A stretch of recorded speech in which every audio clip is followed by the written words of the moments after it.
जिस तरह से सोशल मीडिया और एआई जैसे टेक्नोलॉजी के आने के बाद लोगों के जीवन में आसानी आ गई है, लोग आसानी से अपना काम काज कर पा रहे हैं। वहीं एआई जो है वो जितना ही आसान लोगों के लिए बना है, उतना ही क्राइम का गढ़ बन चुका है। आज के समय में साइबर क्राइम को अंजाम दे रहे हैं, अपराधी अपनी साइबर क्राइम को अंजाम दे रहे हैं और लोगों को नुकसान पहुंचा रहे हैं। हमारे साथ मोहित साहू जी हैं, साइबर एक्सपर्ट है। इसी पर बातचीत करते हैं, किस तरह से हम बच सकते हैं और ये क्राइम किस तरह से हो रहा है।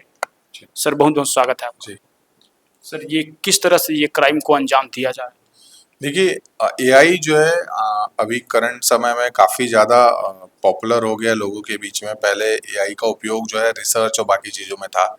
अभी एआई को साइबर क्रिमिनल जो है सबसे ज़्यादा उपयोग कर रहे हैं वॉइस क्लोनिंग में, डीप फेक बनाने में, लिप सिंकिंग में। होता ये है कि आपको पहला जो एक क्राइम देखने को मिल रहा है कि लोगों को कॉल आ रहा है, उनके परिचित के आवाज़ से उनको कॉल आ रही थी। आवाज़ की क्लोनिंग की जा रही है एआई के थ्रू। और पहले वॉइस क्लोनिंग जो है मिमिक्री आर्टिस्ट करते थे। अब एआई के माध्यम से आप किसी का भी 10-15 सेकंड का ऑडियो वीडियो क्लिप लीजिए और उनकी आवाज़ को क्लोन कर लीजिए। तो ये पॉसिबल हो गया है। और जब आप उसको टेक्स्ट में कुछ लिखते हैं तो वो उधर कॉल पे वो चीज़ बोल देता है। तो इस तरीके की तकनीक आ गई है और इसका उपयोग जो है साइबर क्रिमिनल कर रहे हैं आज के समय में। जैसे सर जैसे लिखते हैं हम, तो वो किसके आवाज में बोल देगा? जैसे मैं अपना आवाज में बुलवाना चाहूँ तो बोल देगा क्या? बिल्कुल बिल्कुल। तो अभी बहुत सारे जो एप्स हैं और एआई बेस्ड जो एप्स हैं जैसे प्ले स्टी है, इस टाइप के ऐप में आप जब जाते हैं तो आप यहाँ पे अपनी आवाज़ क्लोन कर सकते हैं। पहले आपको अपना वॉइस सैंपल देना होगा जो कि 15 से 30 सेकंड का हो सकता है। जितना ज़्यादा दें उतना बेहतर है। और जैसे आप देते हैं वो विद इन कुछ सेकंड्स में वो उस चीज़ को क्लोन कर लेता है। उसके बाद क्या करता है, जब आप उसको टेक्स्ट में लिखते जाते हैं तो वो आपकी आवाज़ में वापस से वो जो आपने लिख के दिया है उसको बोल देता है। तो ये एक तरह से ऐसा चीज़ है कि जब आप किसी से कॉल पे बात कर रहे हो तो ऐसे बहुत सारे ऐप्स हैं जो कॉल में जो भी सामने वाला बोल रहा है उसका जो रिप्लाई है वो तुरंत लिख करके वहाँ पे जो सामने वाले के परिचित है उनकी आवाज़ में उनको सुना देता है। तो इससे होता ये है कि सामने वाले को लगता है कि उनका परिचित कॉल कर रहा है, उनसे बात कर रहा है और वो किसी मुसीबत में है। और उसके बाद फिर वो परिचित की आवाज़ में बोलते हैं कि वो किसी मुसीबत में है या उनको पैसे की अर्जेंट ज़रूरत है, क्योंकि आवाज़ परिचित की है और परिचित मुसीबत में है तो लोग जो है धोखे में ये चीज़ पैसे उनको ट्रांसफ़र कर देते हैं। और इसके अलावा फ्रॉड का अगर नेक्स्ट लेवल देखें तो ये भी होता है कि कॉल स्पूफिंग एक अटैक होता है जिसमें क्या होता है कि आप किसी को किसी के नंबर से कॉल कर सकते हैं। आपको आपके घर वालों के नंबर से भी कॉल आ सकता है। तो जनरली ये अटैक भी कहीं न कहीं ये लोग करते हैं। इस पे ये लोग वीओआईपी का यूज़ करते हैं। वीओआईपी के थ्रू ये लोग क्या करते हैं, नंबर को मास्किंग करते हैं बेसिकली और परिचित के ही नंबर से इनको कॉल दिखा देते हैं। तो इस तरीके के वॉइस क्लोनिंग और एडवांस अटैक अब लोगों के बीच में देखने को मिल रहा है और बहुत ही टारगेटेड रूप से इनको अटैक्स को किया जा रहा है, क्योंकि लोगों का एक प्रोफाइल, एक खाका तैयार है साइबर क्रिमिनल्स के पास जो इन्होंने ऑनलाइन अलग अलग वेबसाइट्स के थ्रू जुटाए हैं। और उसके थ्रू ये लोगों के मानसिक चीज़ों को समझते हैं कि ये किस तरीके का आदमी है, ये क्या करता है, उसकी बेसिक डिटेल इनके पास होती है। तो इनके लिए बहुत आसान हो जाता है किसी को भी फ्रॉड में अपने झांसे में लेने में, क्योंकि जितना ज़्यादा डिटेल साइबर क्रिमिनल्स के पास आपका होता है उसके लिए आसान हो जाता है कि वो किस तरीके से आपको अपने जाल में फंसाएगा। तो ये साइबर फ्रॉड्स इस तरीके से बढ़ते हैं जिसमें एआई का बहुत ज़्यादा उपयोग किया जा रहा है। दूसरा जो देखने को मिल रहा है कि जैसे हमने चुनाव के समय में देखा कि नेताओं के फेक वीडियोस, अभिनेताओं के फेक वीडियोस लोगों के बीच में आ रहे हैं, जिसमें दिख रहा है कि अभिनेता कुछ बोल रहा है लेकिन वो एक्चुअल उनका बोला हुआ नहीं है। रणवीर कपूर का एक वीडियो देखने को मिला था बनारस का। तो इस तरीके के बहुत इंसिडेंट है। अनिल कपूर ने तो अपने वॉइस को कॉपीराइट ले लिया है। आप समझिए कि अब लोग अपने चेहरे और उनके अलावा अपने वॉइस तक का कॉपीराइट ले रहे हैं। वो अपने टोन को, अपने बोलने का अंदाज का कॉपीराइट ले रहे हैं। अमिताभ बच्चन जी भी ले रहे हैं। तो इस तरीके की चीजें हो रही है ताकि कोई और उसका उपयोग ना कर सके। तो एआई का काफी ज्यादा अच्छा पॉजिटिव पॉइंट के साथ साथ इस तरह के नेगेटिव पॉइंट्स भी देखने को मिल रहे हैं। कई बार आसानी से जब हम फ़ोन कॉल करते हैं तो रिकॉर्ड कर लेते हैं कई लोग। इस पे सुप्रीम कोर्ट ने भी सख्त मनाही किया है कि ये गलत है जी कि आप किसी का कॉल बिना पूछे रिकॉर्ड नहीं कर सकते। जी। इसका भी तो आसानी से फ़ायदा उठा आप सकते हैं ना देखिए, कोई। बेसिक एंड्रॉइड में ही फीचर है। जब आप कॉल करते हैं, आपका कॉल रिकॉर्ड होता है, वो बोलता है this call is being recorded, right. अगर आप कस्टमर केयर से भी बात करते हैं तो वहां भी परमिशन लेके वो कॉल को रिकॉर्ड करते हैं। वो बोलते हैं कि हम अपनी गुणवत्ता के सुधार के लिए कॉल रिकॉर्ड कर रहे हैं। तो कांस्टेंट लेना जरूरी है, बट कहीं न कहीं यही जो कॉल रिकॉर्ड्स हैं या आपसे नॉर्मली वो किसी और चीज़ के नाम से बात करने के लिए फ़ोन करते हैं कस्टमर केयर या कुछ बेचने के लिए, वहाँ से आपकी कॉल रिकॉर्डिंग ये रिकॉर्ड करके रख लेते हैं और उसका उपयोग ये आपके परिचित को कॉल करने के लिए करते हैं। तो आप देखिए कि आपका बोला हुआ बात, आपका फिंगरप्रिंट, आपकी फ़ोटोज़, आपके वीडियोज़ जितनी ज़्यादा ये चीज़ें ऑनलाइन जाती हैं, कहीं न कहीं वो आपका एक क्लोन, आपका एक प्रतिबिंब बनाने के लिए उपयोग में लाई जा सकती है।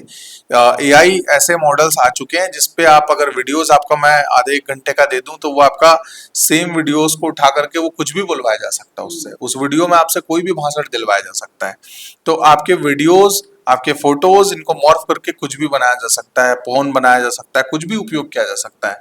तो मेरा मानना है कि जितनी ज़्यादा डिजिटल चीज़ें आप पब्लिक में डालते हैं, तो उतना ही आपको नुकसान होता है। तो कहीं भी शेयर करिए, लेकिन कोशिश करिए कि आपके प्राइवेट वीडियोज़ अगर आप चाहते हैं कि लोगों तक कम से कम पहुँचे, तो दोस्तों तक ही उसको प्राइवेसी में रख के शेयर करिए। सोशल मीडिया में जनरली लोग ओपन शेयर करते हैं, जिससे ये कहीं न कहीं इस तरीके का अटैक की संभावनाएँ बढ़ जाती हैं। अब इसका एग्जाम्पल अगर देखें तो रायपुर छत्तीसगढ़ के आसपास के ही जो ब्यूरोक्रेट्स हैं, आईपीएस है, आईएएस है, उन्हीं के फेक अकाउंट आपको फेसबुक पे मिल जाएंगे क्योंकि वो पॉपुलर है, डेटा ज्यादा है उनका। एक बार ये भी देखा था कि रमन सिंह का फेसबुक अकाउंट हैक हो गया है। जी। तो वही मतलब उसको आप हैक होना बोलते हैं, मैं बोलता हूँ वो फेसबुक का क्लोन है। इसको साइबर वर्ल्ड में आइडेंटिटी थेफ्ट बोलते हैं। मतलब आपका जो परिचय, आपका जो आइडेंटिटी, उसको ये लोग चुरा रहे हैं। तो आइडेंटिटी थेफ्ट वाले जो अटैक्स है, चाहे वॉइस क्लोनिंग बोलिए, वीडियो क्लोनिंग बोलिए, आइडेंटिटी थेफ्ट के अंदर आते हैं। इससे बचने का उपाय है कि आप कम से कम चीजें ऑनलाइन रखिए, या रख भी रहे हैं तो उसको एक क्लोज सर्कल, फेसबुक में भी आप किसी भी अननोन को दोस्त बनाने के बजाय दोस्तों का सर्कल में रखिए। प्राइवेसी सेटिंग ऑन करिए, चाहे आपका व्हाट्सएप हो, चाहे आपका फेसबुक हो, तो ये सब में प्राइवेसी सेटिंग ऑन करिए ताकि लोग कम से कम आपकी चीजों को देख पाए। जो आपके पहचान के लोग हैं, जिन्होंने आपको ऐड किया है, जिनको आपने ऐड किया जान के, वही बस देख पाए। अभी लोग सब ओपन रखते हैं और व्हाट्सएप की स्टोरीज कोई भी देख पा रहा है, तो कोई भी आप पे नजर रख पाएगा। उसको पूरा पता है कि आप रात को कब तक जग रहे हो, उसको पूरा पता है आप स्टोरीज में क्या डाल रहे हो, आप कहाँ खाना खाने जा रहे हो। तो आदत लोगों की जो बनी हुई है कि हर चीज वो कहीं भी अपडेट कर देते हैं, वो आदत से वो आपके पूरे के पूरे एक रिकॉर्ड बना लेते हैं कि यार इस आदमी की हैबिट क्या है, ये आदमी कहाँ खर्चा करता है, इसके पास सच में पैसा है नहीं है। तो ये सारी चीजें जो है ना आपके ऑनलाइन रिकॉर्ड से पता चलती है। आपका डिजिटल फुटप्रिंट है ये। तो डिजिटल फुटप्रिंट को कम से कम करिए ताकि लोगों के पास आपकी डिटेल्स कम रहे, आपके ऊपर इस तरीके के फ्रॉड होने की संभावना कम हो जाए। अभी जो रिसेंट में केसेस देखने को मिले, आपने देखा होगा शेयर मार्केट के केसेस हुए, करोड़ों के फ्रॉड हुए। अब देखिए उसमें एक बंदा था इंदौर का जिसके साथ हुआ, वो 3 करोड़ के कुछ का फ्रॉड हुआ। वो शेयर मार्केट में पिछले 12 साल से काम कर रहा है। तो जिसने भी उसको फ्रॉड किया, उसको पता था ये शेयर मार्केट का बहुत अच्छा जानकार है। एक जानकार आदमी के साथ अगर फ्रॉड हो रहा है तो आप समझिए कि आपको जानकारी पूरी तरह से थी नहीं। तो उन्होंने एक फेक ऐप बनाया, शेयर मार्केट का जानकार था, तो उसको वो चीजें दिखाई वो जो देखना चाहता था, ग्रोथ, और उसके थ्रू फ्रॉड किया। तो जो लोग नहीं जानते हो तो ठीक है, बट अगर जो जानते हैं उनके साथ में ये फ्रॉड होता है। और ये हर दिन होता है। अमूमन मेरे को व्हाट्सएप मैसेज आते हैं कि आप शेयर मार्केट में यहाँ ग्रुप में जुड़िए और इसके थ्रू इन्वेस्ट करिए। तो लोगों को कहीं ना कहीं पता है कि मैं इन्वेस्टमेंट कर रहा हूँ, तो उन्होंने उस जानकारी का उपयोग किया। उनको लगा कि ये इन्वेस्टमेंट कर रहा है तो चलिए इसको इसमें जाल में फंसते हैं। बट मुझे पता है कि ये केसेस हो रहे तो मैं नहीं फंसा। बट जो कई लोग और हैं जो इन्वेस्टमेंट करना चाहते हैं, जिनको लगता है मेरे पैसे हैं, मैं इन्वेस्ट करना है, उनके साथ ये फ्रॉड हो रहा है। उनको ये मैसेज आता है कि आप यहाँ इन्वेस्ट करिए, वो झांसे में आते हैं। और कहीं ना कहीं जितने भी साइबर फ्रॉड है उसके पीछे मानसिक रूप से जो रीजन है वो है डर या लालच। या तो उनको डराया जाता है या तो लालच दिया जाता है। और जैसे भी हम कई एप्लीकेशन में आसानी से एक्सेस कर लेते हैं, कई साइट में एक्सेस कर लेते हैं, उससे हमारा डेटा जो है वो उनके पास चल देता है। वही जैसे लोन वाले बहुत सारे साइबर फ्रॉड देखने को मिले हैं। उसमें होता ये है कि कोविड के टाइम से ये हो रहा है कि लोगों के पास जॉब चले गए, पैसे नहीं है, तो लोगों को चाहिए था क्विकली लोन मिले। उसके लिए उन्होंने क्या किया, जब ऑनलाइन सर्च किया लोन कहाँ मिले, तो उनको एप्स के ऐड मिलते हैं। वो ऐड के थ्रू उन एप्स तक पहुंचते हैं। एप्स बोलता है 5 मिनट के अंदर आपको लोन दे दूंगा। क्योंकि ये वो लोग हैं जिनके पास अच्छे डॉक्यूमेंट नहीं है या ये सरकारी जॉब नहीं करते हैं, तो इनको प्रॉपर लोन नहीं मिल पाता है। तो लोन के क्राइटेरिया फिलफिल नहीं कर कराने के कारण ये लोग इस तरह के ऐप में जाते हैं। और ये ऐप्स आपके मोबाइल के कांटेक्ट डिटेल को ले लेते हैं, आपके दोस्तों का पूरा नंबर ये सिंक कर लेते हैं, इसके अलावा आपके फोटोज ले लेते हैं। और बाद में जब आप लोन नहीं चुका पाते हैं तब ये ऐप्स आपके दोस्तों को मैसेज करना शुरू कर देते हैं आपके कि ये जो बंदा है इसने डिफॉल्ट किया लोन का, या आपको और धमकी देते हैं कि उल्टे सीधे आपके फोटोज बना के मॉर्फ करके भेजना शुरू कर देते हैं, आपके न्यूड्स बना के। तो इस तरीके के अटैक्स देखने को मिल रहे हैं, और इस तरीके की जब चीजें होती हैं तो लोग रिपोर्ट नहीं कर पाते, क्योंकि उनको लगता है कि छवि धूमिल हो जाएगी और ये कहीं ना कहीं लोन पटाने के उसमें कर्ज में और डूबते चले जाते हैं। तो ये बहुत बड़ा एक सिंडिकेट चल रहा है लोन एप्स और इस तरीके की फ्रॉड्स में। कई बार जब एफआईआर दर्ज हो जाती है, शिकायत होती है, उसके बाद हमें जानकारी मिलती है कि ऐसा फ्रॉड हुआ है, लेकिन कई लोग ऐसे होते होंगे जो तो शिकायत करते ही नहीं होंगे ना ऐसे मामले में। क्या है कि बिलासपुर में एक ऐसा मामला आया था जहां पीएचडी की एक छात्रा है, उनको में से उनका न्यूड वीडियो उनके व्हाट्सएप नंबर पर भेजा गया था कि आपका दोस्त जो है वो फ्रेंड जो है पटा नहीं रहा है, लोन पटाने के लिए उनको बोलिए। खासकर देखिए, ये जब ना एक तो दो तरीके के एज ग्रुप में ये चीजें होती हैं। एक होते हैं छोटे बच्चे जो नाबालिग होते हैं, अगर उनके साथ कोई फ्रॉड होता है, ऑनलाइन बुलिंग होती है, उनकी स्टॉकिंग होती है, या कोई प्रेडेटर उनको उनके फोटोज वीडियोस लेता है, उनको अपने जाल में फंसाता है, तो फिर वो अपने माँ बाप को नहीं बता पाते, बाहर दोस्तों को नहीं बता पाते, पुलिस को नहीं बता पाते, क्योंकि छोटे होते हैं, डर होता है और गलत कदम उठाते हैं। दूसरे होते हैं बहुत ज्यादा व्यस्क।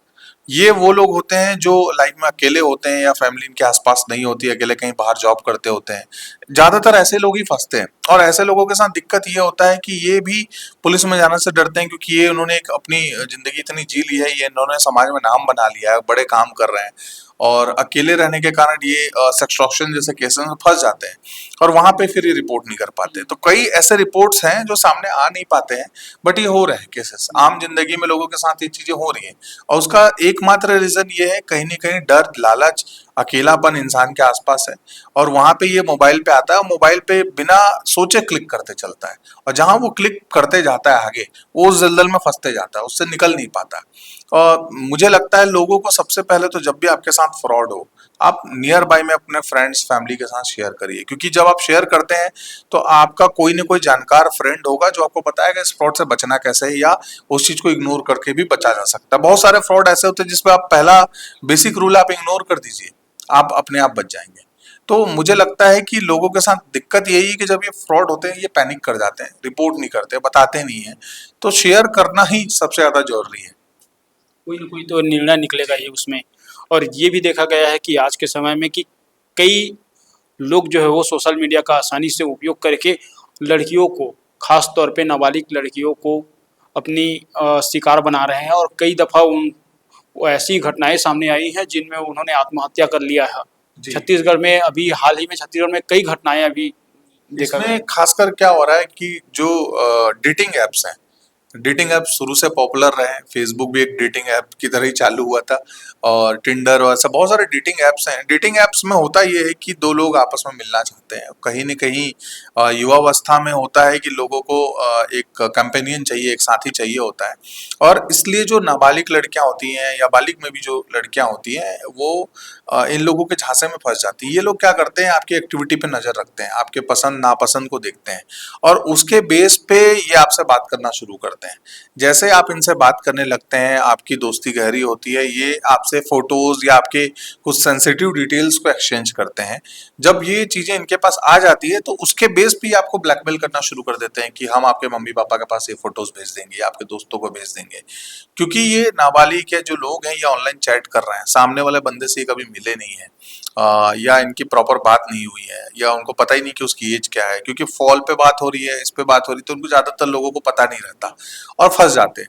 जब ये चीजें होती हैं तो उसके बाद में जो है ये स्थिति इतनी बिगड़ जाती है कि कोई वो उसको बताना नहीं चाहता घर पे, और वो फिर गलत कदम उठाने लगते हैं या उनको पैसे देने लगते हैं।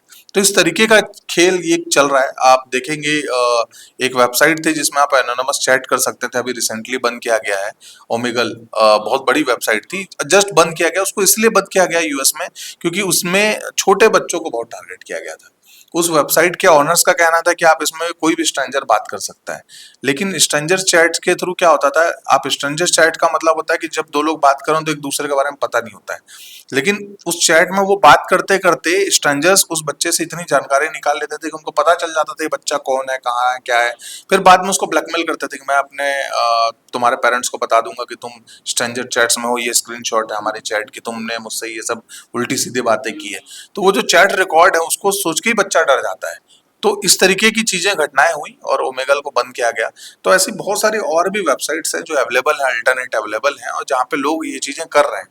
तो मेरा सबको सुझाव यही रहेगा कि इन वेबसाइट से बचें, स्ट्रेंजर चैट से बचें। देखिए, दोस्त आपके आसपास हैं, उनसे जुड़िए, ऑनलाइन भी बात करना उनसे करिए। स्ट्रेंजर से आप जब बात करते हैं तो पब्लिक प्लेसेस में आप मिलिए लोगों से जहाँ पे आपको पता हो, तो उनसे अपने माँ बाप से मिलाइए ताकि उनको भी पता हो कि आपके दोस्त कौन है। इससे होगा ये कि वो धोखा वाला लोग या कोई ऐसे हो तो आपको पता चल जाएगा। और कई बार ये भी तो होता है ना कि बच्चे अपनी माँ बाप से अपने दोस्तों को मिलाने के लिए डरते हैं, कहीं वो डांट ना दे। बिल्कुल, देखिए कोई भी बच्चे की मानसिक स्थिति यही होती है कि वो अपने अच्छे दोस्तों को ही माँ बाप से मिलाना चाहता है। अगर उसका कोई खास दोस्त हो तो वो डरेगा ही। तो मेरा मानना है कि माँ बाप की भी जिम्मेदारी बनती है कि अपने बच्चों से वो दोस्ती बना के रखें, क्योंकि जब आप अपने बच्चे से दोस्ती करते हैं, पेरेंटिंग आपकी यही होनी चाहिए कि पहले वो जमाना चला गया जिसमें माँ बाप डांटते थे। अब आप माँ बाप के तौर पे आप इतने डिजिटल टेक से भी नहीं है, तो आपका धर्म बनता है कि आप अपने जो बच्चे हैं उनसे इतने ओपन रहें कि वो आपसे खुली बातें शेयर कर पाए। जब वो करेंगे तब आप शायद उनसे पूछ भी पाएंगे कि कौन दोस्त है, आप ऑनलाइन किससे बात कर रहे हैं। अदरवाइज ये समस्या बनी रहेगी, इसका कोई समाधान नहीं निकलेगा कि बच्चे क्या कर रहे हैं आपको पता ही नहीं है। फिर बाद में जब बच्चा गलत कदम उठा लेता है तो पुलिस पता करके बताती है कि क्या हुआ था। तो बेटर है कि माँ बाप टेक से भी बनने की ट्राई करें, थोड़ा सा आगे बढ़ें कि बच्चे क्या कर रहे हैं उसको समझें, और बच्चों से दोस्ती बना के रखें ताकि पता रहे कि वो क्या कर रहा है, और उसकी चीजों को लिमिट करें, उसके ऑनलाइन एक्टिविटीज को लिमिट करें कि वो कम से कम ऑनलाइन समय बिताए, ज्यादा से ज्यादा परिवार के साथ, दोस्तों के साथ फिजिकल समय बिताए। कहीं ना कहीं आप देखेंगे, अभी रिसेंटली मैं भी न्यूज पढ़ रहा था, पता चल रहा है कि आज के हर बच्चे जो पैदा हो रहे हैं अब उनको चश्मा लग रहा है। तो रीजन ही वही है कि बच्चा दिन भर ऑनलाइन बैठा हुआ है, तो आप फिजिकल एक्टिविटीज नहीं बढ़ रही है। तो मुझे लगता है इसकी बहुत ज्यादा जरूरत है। कोरोना काल के बाद ये भी देखा गया कि ऑनलाइन क्लासेस, ये सारी चीज़ों के कारण जो छोटे बच्चे हैं वो कहीं न कहीं आकर्षित हो गए हैं मोबाइल की ओर, और माता-पिता भी आसानी से अपने कामों से बचने के लिए, मतलब कई बार बच्चे परेशान करते हैं तो ये ले पकड़ ले मोबाइल, देखते रहो तुम, ऐसा टाइप का दे देते हैं। इससे बहुत बड़ा नुकसान हो रहा है ऐसा लगता है। स्क्रीन टाइम बहुत ज्यादा बढ़ गया है लोगों का। एवरेज एक स्क्रीन टाइम अगर आप किसी भी मोबाइल को उठा के देखेंगे तो एवरेज जो यूजर है आज के टाइम में, जो मैं फेसबुक सोशल मीडिया का डेटा देख रहा था, एक एवरेज यूजर दिन में 2.5 से 3 घंटा फेसबुक पे दे रहा है। मतलब वो ऐसा टाइम है जिस टाइम पे वो कोई प्रोडक्टिव काम नहीं कर रहा है। अगर आप देखें, दिन में आदमी के पास मुश्किल से 8 से 9 घंटे होते हैं जिसमें वो कुछ अच्छा काम कर सकता है। उसमें अगर वो 3 घंटा फेसबुक पे दे रहा है तो वो क्या ही काम करेगा, क्योंकि आधे टाइम तो उसका उसमें चला गया, आधे टाइम वो वैसे भी दोस्तों के साथ चला गया। तो मुझे लगता है कि लोगों का बहुत ज्यादा स्क्रीन टाइम बढ़ गया है, और स्क्रीन टाइम को अगर कम नहीं किया जाता है, अगर डिटॉक्स मोड पे नहीं लाया जाता है लोगों को कि उसको छोड़ेंगे नहीं, तो फिर ये बहुत आगे मुसीबत होने वाली है। मतलब ये मुझे लगता है इससे नुकसान यही होने वाला है कि हमारी मानसिक स्थिति भी बिगड़ेगी, क्योंकि दिन भर अगर आप उस पे लगते हैं तो आपको एक नशा की तरह वो रहता है, और अचानक इंटरनेट बंद होता है या कुछ चीजें छूटेंगी तब वो एक रिकर्शन, मतलब एक प्रॉब्लम हम लोगों को दिखनी शुरू हो जाएगी। और ये हो रहा है, मैं मतलब अब उसके लिए नए मोबाइल आ रहे हैं आजकल, ऐसे मोबाइल जो इंटरनेट टाइम अपने आप कट करते हैं। मोबाइल में अगर आप आईफोन एंड्रॉइड यूज करते हैं उसमें स्क्रीन टाइम सेट करने का ऑप्शन दिया हुआ है। तो माँ बाप को चाहिए कि वो आप सेट करिए पेरेंटल कंट्रोल। मतलब पर्सनल तौर पे मैं खुद अपने मोबाइल पे करता हूँ कि मुझे सोशल मीडिया इससे ज्यादा यूज नहीं करना है, मेरा मोबाइल लॉक कर देता है उस ऐप्स को। तो ये जो है बहुत जरूरी है, अगर अदरवाइज आप दिन भर उसी में घुस जाएंगे तो फिर समय बचेगा ही नहीं कि आप कुछ और सोच पाएंगे। और ये भी देखे होंगे मोहित जी कि जैसे ही आज के समय में एडल्ट कंटेंट छोटे बच्चे नहीं देख सकते हैं, एडल्ट जो है वो ही देख सकते हैं कहा जाता है, लेकिन जो एडल्ट हैं वो आसानी से अपना मोबाइल दे देते हैं छोटे बच्चों को, और कई बार ऐसा टाइप का एड आ जाता है जो एडल्ट कंटेंट होता है, तो बच्चे देख लेते हैं, तो आकर्षित होकर वो चीज़ें वो ज़्यादा से ज़्यादा देखना चाहते हैं। कुछ भी नया चीज़ आपके सामने में आएगा तो आप भी क्लिक करके एक बार देखेंगे, ऐसा उत्सुकता, तो बच्चों के मन में तो एक उत्सुकता रहती है ना कि वो इसमें देखें? पेरेंट्स की सबसे बड़ी गलती, देखिए जो भी डिवाइस हमारे पास है, चाहे लैपटॉप हो, टीवी हो, आपका मोबाइल हो, सब में किड्स मोड होता है। इवन आप नेटफ्लिक्स चालू करिए, उसमें एक किड्स मोड होता है। आपकी प्रोफाइल होती है नेटफ्लिक्स में, आप अपना प्रोफाइल से लॉगिन करते हैं। सारे ओटीटी प्लेटफॉर्म, सारे यूट्यूब से लेकर हर जगह पे किड्स मोड दिया हुआ है। आप जब किड्स मोड आप बच्चे को दीजिए, आप किड्स मोड ऑन कर दीजिए। पेरेंट्स क्या करते हैं, जैसा वो यूज कर रहे हैं वैसा बच्चों को दे रहे हैं। आप किड्स मोड दे ही नहीं रहे हैं बच्चों को। वो मोड बनाया इसीलिए गया है कि ताकि, और यूएस में ये फॉलो होता है, लोग वहां पे देते हैं किड्स मोड में ही बच्चों को होता है कि भाई 18-20 तक के बच्चों को किड्स मोड में ही देना है। तो वो चीजें जब फॉलो होंगी तब आपके बच्चे थोड़े सुरक्षित रहेंगे। तो गलती यही हो रही है कि किड्स मोड आपका छूट रहा है।